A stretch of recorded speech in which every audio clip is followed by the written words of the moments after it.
Bonjour. Comme nous l'avons dit la fois passée, la photographie est l'art de fixer sur une surface sensible à la lumière les images obtenues à l'aide d'une chambre noire. Et pour faire la photo, il faut obligatoirement un appareil photo, comme celui-ci. Un appareil photo comporte généralement deux parties. Il y avait ici le boîtier et la deuxième partie, l'objectif.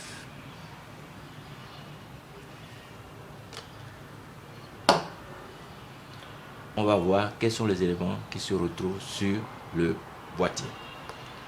Premier élément important, le viseur.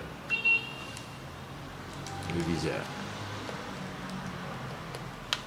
Le viseur, c'est un dispositif qui permet de cadrer le sujet ou bien l'objet qu'on veut photographier. Très important. Le viseur, c'est un dispositif mécano-électronique permettant de cadrer le sujet ou bien l'objet qu'on veut photographier. À cet effet, on distingue deux types de viseurs. Il y a le viseur de Galilée et le viseur réflexe. Qu'est-ce qui caractérise un viseur de Galilée? C'est qu'il nous donne une image nette du sujet, quelle que soit sa distance. Il nous donne une image nette du sujet, quelle que soit sa distance. Vous cadrez un sujet à 1 mètre de vous, 1 mètre de l'appareil photo. Vous regardez dans le viseur, le sujet, bien l'objet est net. Vous quittez cet objet qui est à 1 mètre de vous, vous allez à un autre, sur un autre objet, bien sûr une autre personne qui est à 3 mètres. L'image reste toujours nette. Un autre sujet à 10 mètres, vous le cadrez, l'image restera toujours nette avec le viseur de Galilée.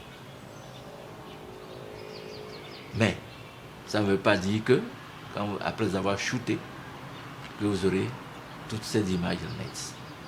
Non. Parmi ces shoots, il peut y avoir des images. Peut-être l'image qui est à 1 mètre de vous, elle sera nette. Par contre, celle qui est à, bien le sujet que vous avez cadré, qui est à 3 mètres, sera flou. Ou le contraire. D'accord? Donc, le viseur de Galilée donne une image nette du sujet, quelle que soit sa distance.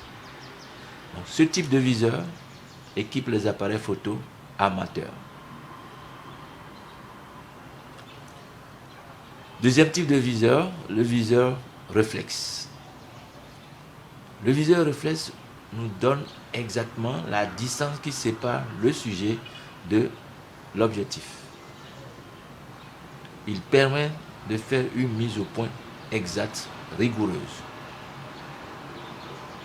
Exemple. Je reprends le même exemple que tout à l'heure. Je cadre un sujet qui est à 1 mètre de moi. Si la distance de 1 mètre n'est pas affichée sur mon objectif, l'image sera floue. Si le sujet est net, c'est que vous avez exactement la distance qui sépare le sujet de votre appareil sur votre appareil. Donc, le viseur réflexe, quand je reprends l'exemple tout à l'heure, quand je cadre un sujet qui est à 3 mètres de moi, il est flou. Le sujet qui est à 1 mètre de moi, je recadre un sujet qui est à 1 mètre de moi. S'il est flou, je suis obligé de chercher la netteté, la mise au point sur l'objectif. On verra ça après. Je suis obligé de chercher la mise au point. Si le sujet n'est pas à la distance exacte, vous n'aurez pas une image nette. Je cadre un sujet qui est un objet qui est à 1 mètre de moi. Et si l'objectif de mon appareil marque 2 mètres, mon sujet sera flou. Je cadre un sujet qui est à 5 mètres de moi. mais ma mise au point donne 3 mètres, l'image sera floue. Donc, vous devez rechercher la distance exacte avec un dispositif qu'on verra après, qu'on appelle la mise au point. Et elle doit correspondre exactement à la distance qui sépare le sujet. Donc, le viseur reflex nous donne exactement la distance qui sépare le sujet de votre appareil. Si la distance n'est pas exacte, l'image sera floue. Donc, si dans vos viseurs, l'image est floue, c'est que vous faites la photo sera floue. Si l'image est nette dans votre viseur, si vous faites la photo sera nette. Ce que vous n'aurez pas avec un viseur de Galilée. Le viseur de Galilée nous donne tout est net, nous donne une image nette de l'élément cadré, quelle que soit sa distance, et ça ne dépend pas d'aucun réglage. D'accord? Mais ce faisant, c'est pas parce que l'image est nette dans votre viseur que quand vous ferez la photo, ce sera net. Non. Vous aurez ce résultat qu'avec un viseur reflex qui équipe les appareils photo professionnels ou semi-professionnels. Voilà.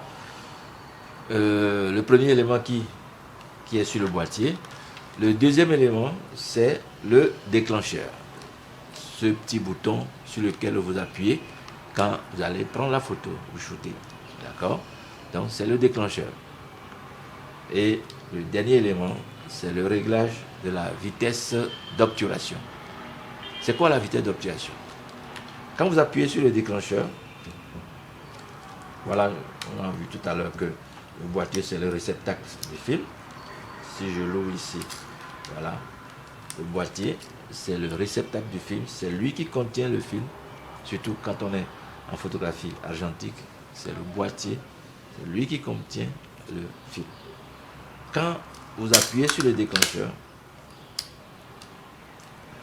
l'obturateur s'ouvre pour faire passer l'image que vous voulez enregistrer sur votre pellicule ou bien au capteur. Donc, c'est le temps, la vitesse d'obturation, c'est le temps pendant lequel votre pellicule ou bien votre capteur est exposé à l'image que vous voulez prendre. Et la vitesse d'obturation, elle est exprimée en secondes, en fractions de secondes.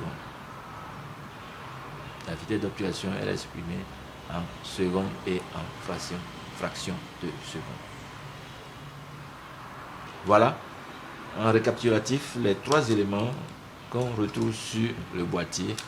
Et prochainement, on verra, à la prochaine séance, on verra les éléments de la deuxième partie, le deuxième élément, le deuxième composant de l'appareil photo, c'est-à-dire l'objectif.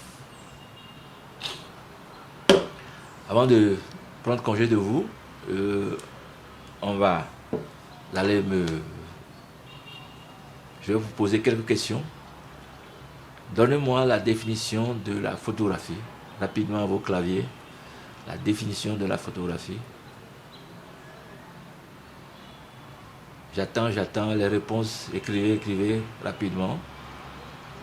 Deuxième question. Un appareil photo comporte combien de parties? Troisième question. Quels sont les éléments qu'on retrouve sur le boîtier?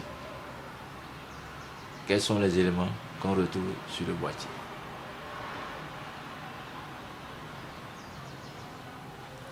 Rapidement à vos claviers, quels sont les éléments qu'on retrouve sur le boîtier?